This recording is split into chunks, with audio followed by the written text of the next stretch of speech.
Halo guys, kembali lagi dengan Mimin di sini. Mimin mau melanjutkan rangkuman drama Korea High School Return of a Gangster episode 4.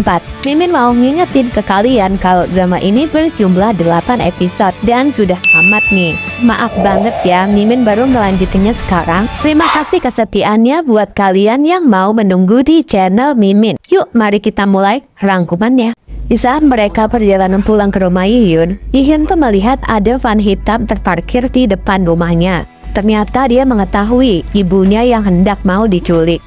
Mereka berdua pun mencoba menghentikannya dan terjadilah perkelahian. Di sini Jaemin juga tidak tahu kalau dia ditugaskan menculik seseorang karena dia kan ingin sekali aja jadi gangster.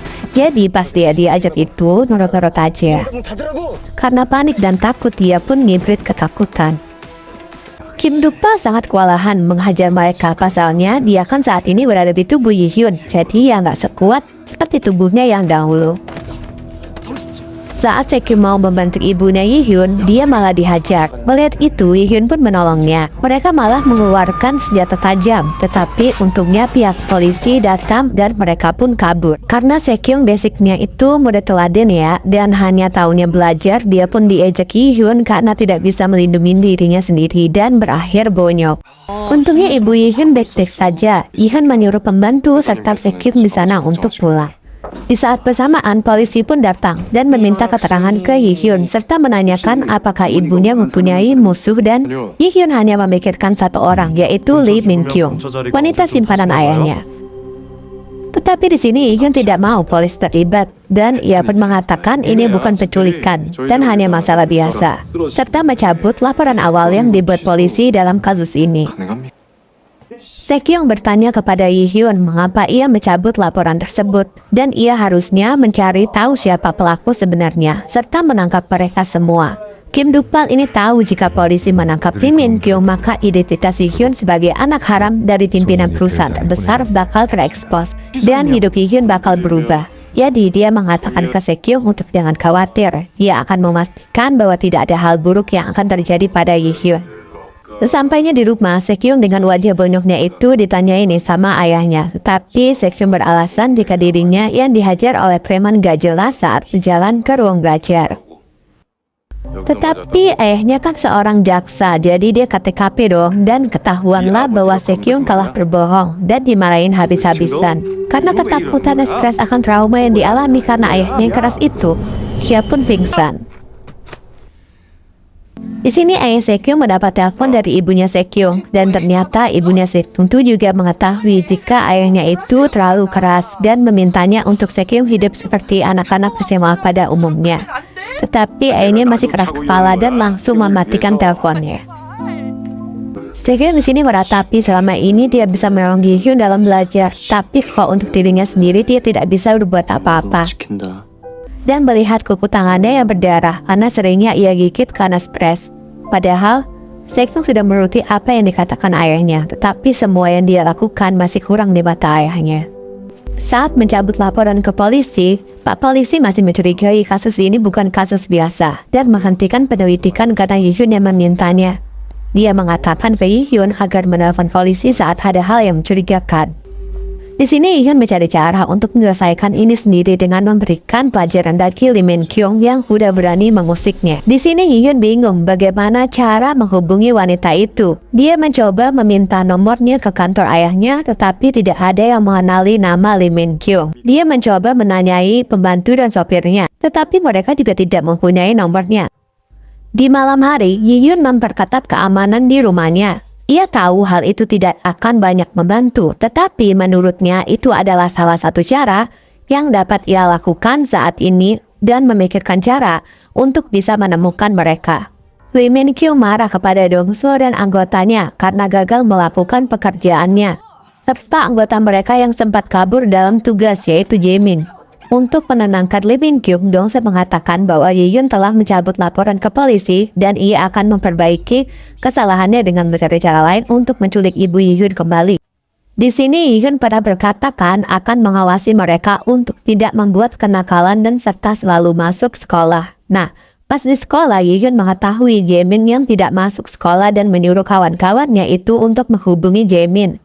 tetapi tidak bisa dihubungin. Dan melihat si kuning ini bertingkah tidak mau melakukan tugas piket, alhasil dikepaklah oleh Yi-hyun. Melihat wajah Yi-hyun yang memar, teman-temannya bertanya kepadanya, apakah ini ulah dari geng Jaemin? Yi-hyun mengatakan, ia sudah memberikan mereka pelajaran dan menyuruh mereka untuk tidak usah khawatir. Sebelum hari ujian tiba, teman-temannya mengajaknya untuk pergi ke kafe. Tapi di sini temannya itu menggunakan singkatan kafe gila. Karena Kim Dukpal bapak sia, jadi dia tuh nggak tahu singkatan itu. Nah, dijelasinlah sama mereka bahwa kafe gila yang mereka maksud adalah kafe yang keren. Yi-hyun mengatakan ke mereka selama ini tuh dia tidak mempunyai teman. Makanya dia tidak mengetahui itu. Melihat itu teman-temannya mengajaknya berteman. Mereka sadar bahwa Sekyung ternyata tidak masuk sekolah. Melihat itu, Yi-hyun pun menghubungi Sekyung. Sekyung mengatakan ayahnya yang menyuruhnya istirahat sehari karena insiden wajahnya yang bonyok itu. Sesampainya di rumah, pembantunya tuh merasa aneh dengan kebiasaan Yi-hyun yang berubah setelah kepalanya terluka. Jaemin masih ketakutan akan kejadian malam itu. Dia mencoba bertanya dengan sopir Yi-hyun untuk mengorek informasi. Karena tidak mendapatkan jawaban, ia pun pergi. Di malam hari saat Yi-hyun hendak belajar sesi mandiri, ia bertemu dengan Sekyung. Ia lega melihat Sekyung yang sudah membaik. Di ruang belajar, tiba-tiba saja Sekyung keluar dan disusulnya oleh Yi-hyun. Yi-hyun mengetahui ternyata Sekyung dimarahi oleh ayahnya karena berbohong tentang wajahnya yang bonyok. Karena membantu Yi-hyun malam itu, dia meminta maaf akan hal itu. Dan dia mengajari Sekyung teknik perkelahian untuk melindungi dirinya sendiri. Di rumah, ayahnya Sekyung ternyata mendapatkan semua informasi tentang Yi-hyun. Dia jadi mengetahui jika Yi-hyun akan berdampak buruk untuk Sekyung. Sekyung melihat Jaemin yang bersembunyi. Jaemin heran mengapa dia bertemu mereka di sini. Ternyata dia baru mengetahui jika itu rumahnya Yi-hyun, yang ternyata seorang yang hendak ia culik pada malam itu adalah ibu Yi-hyun. Yi-hyun mengajak Jaemin ke kafe. Mengetahui jika Jaemin yang sudah tak makan 2 hari, dia pun mengajaknya makan di rumahnya. Jaemin meminta bantuannya untuk menginap di rumahnya. Melihat sikap tidak malunya Jaemin, Sekyung menyarankan untuk memberinya uang saja dan pergi. Di sini Jaemin menceritakan keadaan keluarganya yang tidak baik-baik saja. Tetapi karena kasihan, Yi-hyun pun mengizinkannya menginap. Di sini Sekyung pun ikut menginap karena mungkin ya untuk mengawasi si Jaemin ini. Jaemin meminta izin ke Yi-hyun untuk menginap beberapa hari lagi. Ia mendengar itu Kim Dukpal agak kesal ya. Karena kan selama ini dia ngebully Yi-hyun sampai Yi-hyun tuh nekat bunuh diri dari jembatan penyeberangan akibat ulahnya dan kawan-kawannya itu. Tapi Jaemin ini masih nggak ada rasa penyesalan di wajahnya. Dia itu masih menganggap perbuatannya itu tidak salah. Jaemin pun langsung pergi dengan wajah yang kesal. Sekyung pergi menemui Jaemin.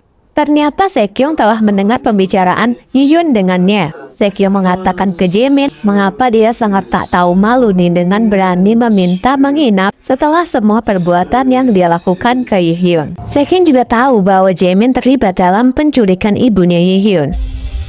Mendengar itu Jaemin pun ketakutan. Dia panik karena ternyata Sekyung itu telah melihatnya saat itu. Dia menjelaskan ke Sekyung kalau dia itu nggak tahu apapun tentang penculikan itu. Dia juga yang melaporkan ke polisi pada malam itu. Sekyung tak percaya dengan penjelasan Jaemin dan mengancamnya. Nah, Yi-hyun yang mendengar Jaemin ternyata ikut andil dalam penculikan itu pun marah dan menanyakan keberadaan penculik ibunya. Keesokan paginya Yi-hyun tuh mengantar Sekyung pulang ke rumah serta menyeret Jaemin untuk tetap datang ke sekolah. Dongso pergi ke markas geng Jeosung yang dulu. Dia tuh ingin mengembalikan geng Jeosung saat Kim Dukpal bos mereka masih hidup. Dia menyuruh Jongchul untuk mengumpulkan anak buahnya kembali. Saat hendak pergi, dia melihat catatan bosnya itu dan membuatnya teringatlah dengan Kim Dukpal. Di sekolah, Yi-hyun itu memikirkan nih apa yang Jaemin katakan semalam. Dia mengetahui jika yang mencoba menculik ibunya adalah geng Doso. Pada saat pulang sekolah, Yi-hyun tuh meminta Sekyung untuk pulang duluan serta supirnya. Dia sengaja pergi sendirian untuk memancing suruhan Lee Min Kyung.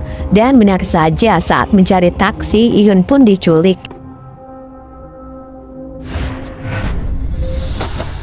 Dukpal jadi tahu nih ternyata yang menculiknya adalah Dongso anak buahnya. Episode 4 pun selesai. Terima kasih banyak telah menonton di channel ini. Dan untuk episode berikutnya akan Mimin segerakan ya guys. Jangan lupa klik subscribe-nya, like video dari kita, dan share ke semua sosial media yang kalian punya. Semoga channel ini bisa menghibur kalian. Bye-bye.